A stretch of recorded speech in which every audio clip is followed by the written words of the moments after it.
Olá pessoal, estamos começando mais um estudo, continuando o nosso tema, a salvação eterna. Semana passada foi o primeiro estudo nosso, nós vimos que Deus criou o homem perfeito, num lugar belíssimo, num lugar maravilhoso, mas infelizmente o homem pecou. E por causa do pecado do homem, Deus então começa a apresentar um plano perfeito para resgatar esse homem que tinha cometido o pecado. Alguns detalhes Deus já nos mostrou lá no próprio Jardim do Éden. Nós aprendemos que primeiro o Salvador nasceria de uma mulher, vimos também que ele sofreria por causa do pecado do homem e que ele iria morrer numa cruz para pagar por esses pecados. Surge então uma pergunta muito importante: de onde viria esse homem, o Salvador? De que povo, de que nação nasceria o Salvador? Na sequência do livro de Gênesis, Deus escolhe um homem para dele fazer uma grande nação, para que dessa nação o Senhor Jesus Cristo viesse ao mundo. O homem escolhido foi Abraão. A história de Abraão, de uma maneira bem resumida, é mais ou menos o seguinte: ele morava na cidade de Ur, dos caldeus. Deus então chama Abraão lá dessa cidade, diz: Abraão, sai daí dessa cidade e vem aqui para Canaã, deixa a tua família, deixa toda a tua parentela e vem para cá, porque de ti eu vou fazer uma grande nação. Abraão obedeceu, é o primeiro patriarca da nação de Israel. Abraão teve um filho que colocou o nome de Isaac. Isaac teve um filho que colocou o nome de Jacó. Jacó, em seguida, é alterado o seu nome, Deus muda o seu nome para Israel. Jacó teve 12 filhos. Mas de qual dos 12 filhos nasceria o Messias, o Salvador do mundo? Em Gênesis 49, Jacó já estava bem velhinho e, como era de costume naqueles dias, ele chamou para si todos os seus filhos para abençoá-los e depois morrer. Era um costume que existia para o povo daquela época. Naquela ocasião, cada um deles recebia uma orientação específica sobre o que iria acontecer com eles. Coube à tribo de Judá uma promessa muito especial. Dela surgiria o Salvador do mundo. Nós lemos em Gênesis 49, vamos lá a partir do versículo 8 até o versículo 12. Vamos lá. Gênesis 49, versículo 8. Judá, teus irmãos te louvarão, a tua mão estará sobre a cerviz de teus inimigos, os filhos de teu pai se inclinarão a ti. Judá é leãozinho, da presa subiste, filho meu. Encurva-se e deita-se como leão e como leoa. Quem o despertará? O cetro não se arredará de Judá, nem o bastão de entre seus pés, até que venha Siló. E a ele obedecerão os povos. Ele amarrará o seu jumentinho à vide e o filho da sua jumenta à videira mais excelente. Lavarás suas vestes no vinho e a sua capa em sangue de uvas. Os seus olhos serão cintilantes de vinho e os dentes brancos de leite. Passagem muito bonita, poética. O que a gente pode tirar de lições? O que a gente pode entender aqui do plano de salvação através desse texto? Antes de mais nada, temos que responder uma pergunta. Por que Judá? Judá era o primogênito? Não. O primogênito era Rúben. Aliás, Judá era o quarto na linha. Ainda tinha, antes dele, ainda tinha Simeão e tinha Levi também. Por que não os outros três? E por que Judá? Nós não temos essa resposta de maneira muito clara nas Escrituras. Temos, porém, algumas suspeitas. Primeiro vamos falar um pouquinho sobre Rúben. Em Gênesis 35, 22, nós lemos: E aconteceu que, habitando Israel naquela terra, foi Rúben e se deitou com Bila, concubina de seu pai. E Israel soube. É um pecado grave o filho se deitar com a mulher do pai. Isso é um pecado gravíssimo, ainda é hoje. Imagine naquela época. nós acreditamos que por causa disso ele perdeu o privilégio de ser a tribo da qual viria o Salvador. Sobram os outros dois irmãos, que nasceram antes de Judá, Levi e Simeão.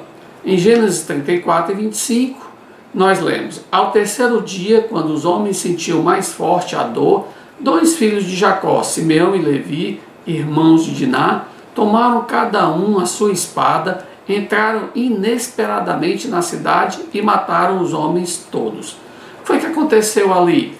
Simeão e Levi tinham uma irmã chamada Diná, e Siquém se apaixonou por ela e violou, e isso era algo muito grave para o povo de Israel. Eles não gostaram, ficaram revoltados e fizeram um plano para matar todos os homens daquela cidade.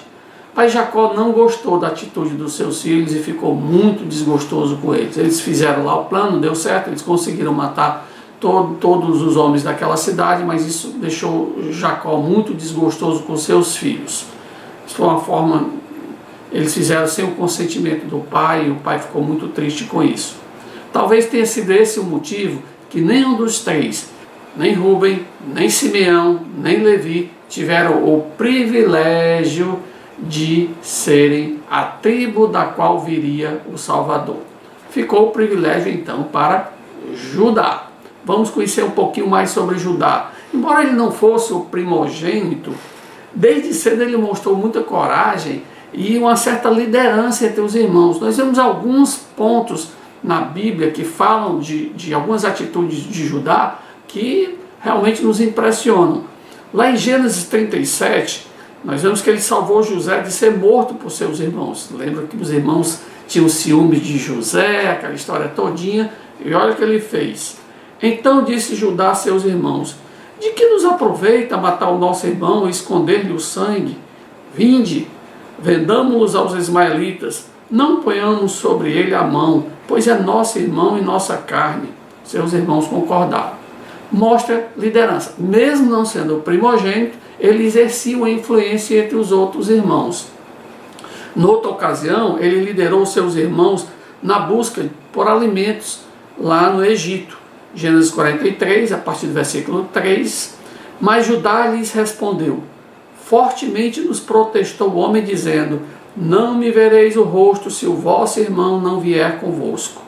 Se resolveres enviar conosco o nosso irmão, desceremos e te compraremos mantimento. A história também é bem conhecida. A terra de Canaã estava passando por uma fome grande.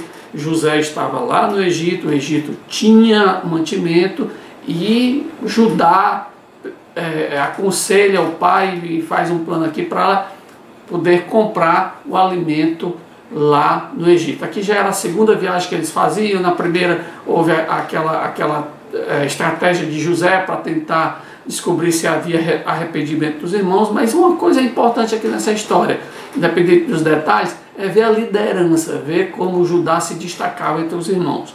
Em outra ocasião, ele vai apelar para José em favor da sua família. Em Gênesis 44, 16, então disse Judá: que responderemos ao meu senhor? Que falaremos? E como nos justificaremos? Achou Deus a iniquidade de teus servos? Eis que somos escravos de meu senhor, tanto nós como aquele em cuja mão se achou o copo.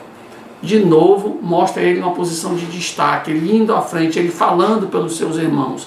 Numa quarta oportunidade, ele prepara o caminho de Jacó para o reencontro com José, em Gênesis 46. Jacó enviou Judá diante de si a José para que soubesse encaminhá-lo a Gósen e chegar à terra de Gósen. De novo, lá está Judá. Por que Jacó usou Judá? Com certeza porque ele exercia uma certa liderança sobre os outros irmãos. Através desses textos é muito fácil notar que Judá tinha um papel importante e ele realmente vai se destacar mais ainda agora como uma tribo muito forte em Israel. As profecias acerca de Judá, nós vamos encontrar em Gênesis 49, a partir do versículo 8, que nós já lemos. Eu vou só destacar alguns pontos bem rápido. Eu quero destacar apenas 3 pontos acerca dessas profecias. A primeira, a tribo de Judá seria vitoriosa e bem-sucedida na guerra. Gênesis 49:8, ele diz: a tua mão estará sobre a cerviz de teus inimigos. Cerviz é o pescoço. A tua mão estará sobre o pescoço dos teus inimigos.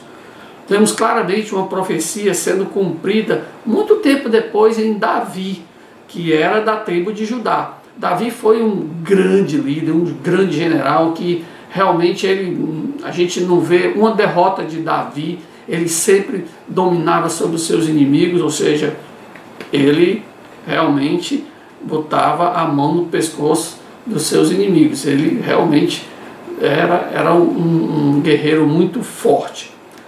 Acreditamos que essa profecia foi cumprida através de Davi. A segunda profecia que nós listamos é que seria uma tribo forte e corajosa.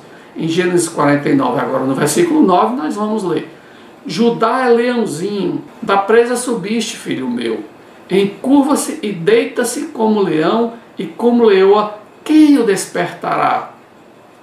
A força aqui é ilustrada pelo leão, que nós sabemos que é o rei da floresta. Apesar de que nós não temos floresta e muito menos leão, mas é fácil você ver em qualquer programa que fala sobre animais, ver a força do leão, ver como ele se destaca na natureza como um animal muito forte. Quando ele pega uma presa, ninguém arranca mais das garras dele.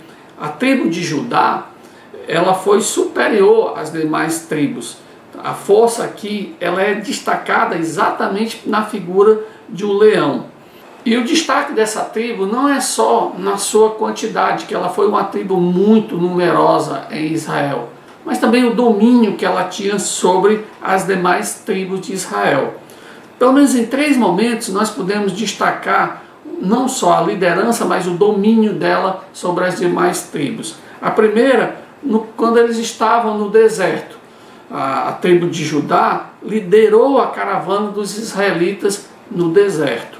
A segunda, a tribo de Judá liderou Israel na conquista de Canaã, da terra prometida.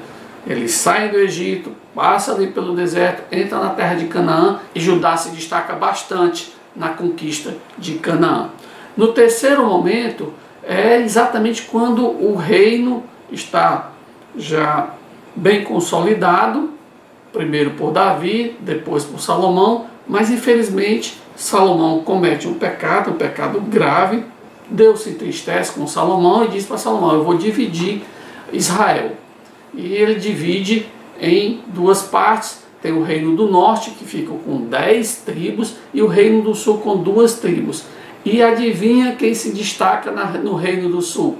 Exatamente Judá. O reino do norte, depois ele se descaracteriza, é levado cativo para a Síria e perde totalmente a característica que tinha como o povo de Israel mesmo. E fica concentrado totalmente no reino do sul, sobre a grande liderança de Judá.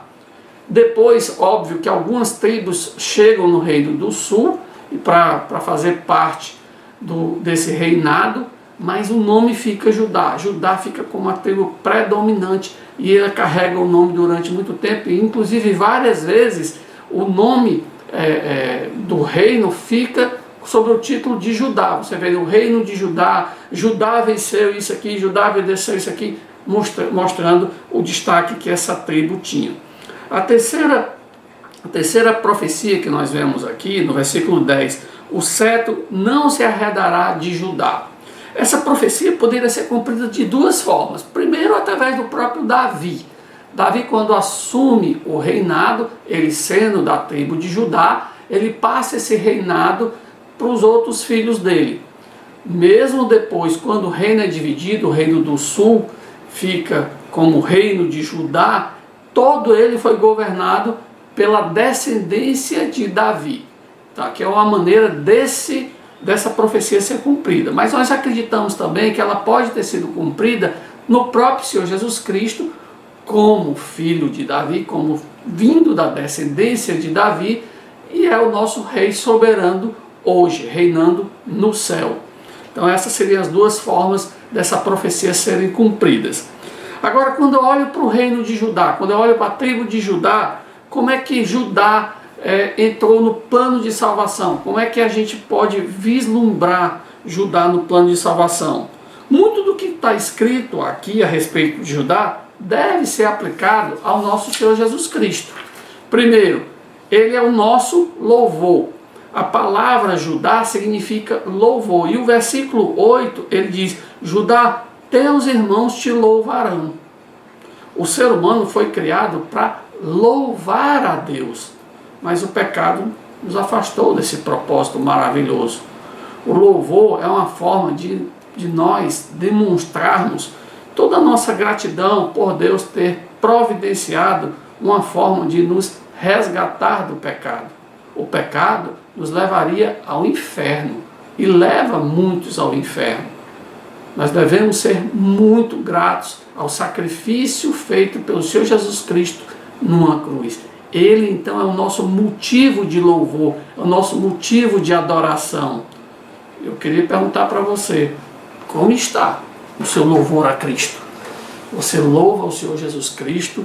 Você tem dedicado tempo para louvar a Cristo? É importantíssimo isso.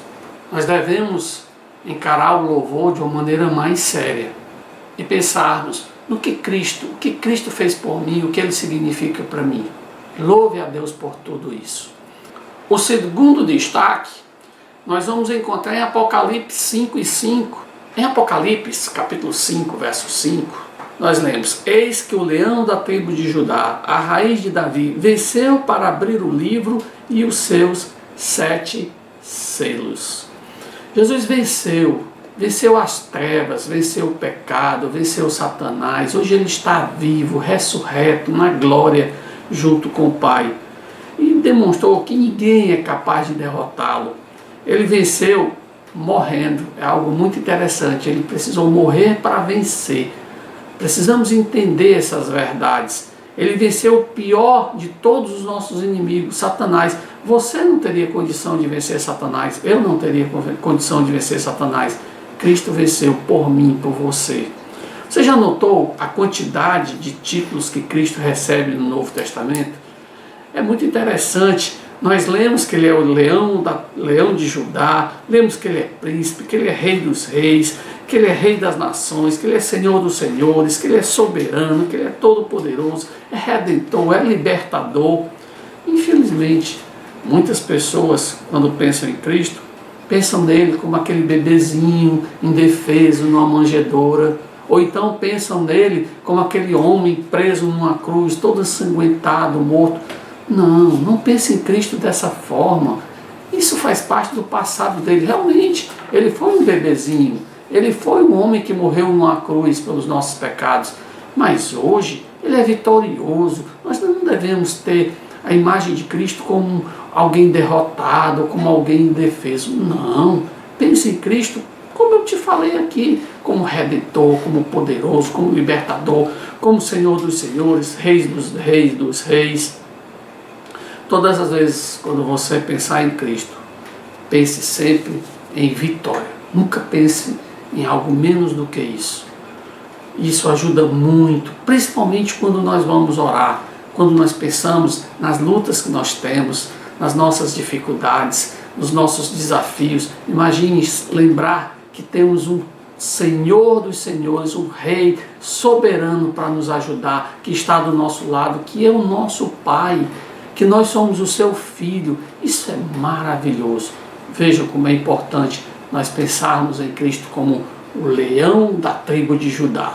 Além disso, Cristo, a ele pertence o cetro. Em Apocalipse também 19:16, nós lemos que tem no seu manto e na sua coxa um nome escrito: Rei dos reis, Senhor dos senhores. Cristo é o Rei dos reis, é o Senhor dos senhores. Nós precisamos entender essas verdades e mais, colocar isso em prática na nossa vida. Será que realmente Cristo tem reinado na sua vida? Será que Cristo é o seu Rei hoje? Sim, hoje. Hoje Cristo está reinando e Ele deve reinar na nossa vida. Se não é Cristo que reina na sua vida, quem reina? Quem reina é o pecado, quem reina é o mundo, quem reina é as coisas que tem por aí, que entristece a Cristo. Não faça isso. Está na hora de você se render a esse Rei maravilhoso, esse Rei poderoso, e dizer: Senhor, a partir de hoje, o Senhor manda na minha vida. Não vai ser mais esse mundo, não vai ser mais o pecado, não vai ser essas coisas que me rodeiam, que vão governar a minha vida, não. Não, quem vai reinar na minha vida é o Senhor Jesus Cristo. E olha que coisa interessante, a quarta coisa que eu quero destacar aqui na tribo de Judá. Quando Jacó profetizou lá no capítulo 49, verso 12, ele diz: os seus olhos serão cintilantes de vinho e os dentes brancos de leite. Judá seria uma tribo muito produtiva, especialmente porque teria abundância de leite para seus bebês e o vinho para alegar o coração dos homens, os homens fortes. Em Cristo nós encontramos toda essa abundância de tudo aquilo que nós precisamos para nos alimentar e para nos revigorar. Não fisicamente, nós não precisamos de leite, nós não precisamos de vinho para alimentar algo muito mais importante, que é a nossa alma. Cristo é que alimenta a nossa alma. Lá em João 6,51, nós lemos que Cristo é o pão vivo, é esse alimento que nós precisamos. Muitas pessoas estão aí raquíticas, fracas espiritualmente. Por quê? Porque não se alimentam do pão verdadeiro, do pão vivo, o pão que dá vida, que é o Senhor Jesus Cristo. Aceite a Cristo como seu Salvador e se alimente a sua alma de Cristo. Seja fortalecido no Senhor Jesus Cristo. Eu quero encerrar lembrando apenas duas coisas. Jacó, na hora da sua morte, cheio do Espírito Santo, profetizou que Jesus viria na descendência de Judá, com o objetivo de salvar toda a humanidade. Então nós devemos lembrar, Jesus Cristo é o leão da tribo de Judá. Isso é importantíssimo. Enviado não para salvar uma nação. Ele veio só para salvar os judeus, Israel. Não, para salvar toda a humanidade. Mas devemos lembrar da segunda coisa. Ele veio para salvar toda a humanidade, mas somente aqueles que realmente entenderem essa salvação, aceitarem essa salvação, pedirem perdão pelos seus pecados, é que realmente vão ser salvos. A salvação é suficiente para todo mundo, mas você precisa fazer a sua parte e ir até o Senhor Jesus Cristo, pedindo a Ele que Ele venha reinar soberanamente na sua vida, pedindo perdão pelos seus pecados. E a segunda lição que nós tiramos desse texto lá, onde Jacó profetizou para o seu filho Judá, é que Cristo é o Rei soberano, o Rei que veio para cumprir de forma cabal, completamente, o plano criado por Deus antes da fundação do mundo para salvar toda a humanidade. Espero que você tenha entendido essa breve história, que essa história possa calar fundo no seu coração. Se você não é crente ainda, que você venha aceitar o Senhor Jesus Cristo. E se você já é crente, que você possa entronizar Cristo na sua vida, que Ele possa ser o Rei soberano na sua vida. Essa é a minha oração hoje, tá bom? Vamos baixar nossas cabeças, vamos agradecer a Deus. Santo Deus, Pai Todo-Poderoso, obrigado, porque Tu és o leão da tribo de Judá e Tu és o Rei das nossas vidas. Ajuda-nos, Senhor, a compreender essas verdades e pôr em prática no nosso dia a dia. É o que eu te peço no nome do Senhor Jesus Cristo. Amém. Obrigado, pessoal. Espero que vocês tenham entendido, tenham gostado. Estudem mais. Eu sei que tem alguns textos que eram um pouquinho difíceis. Releiam cada um dos versículos para que vocês possam se aprofundar mais. Tchau, até a próxima semana.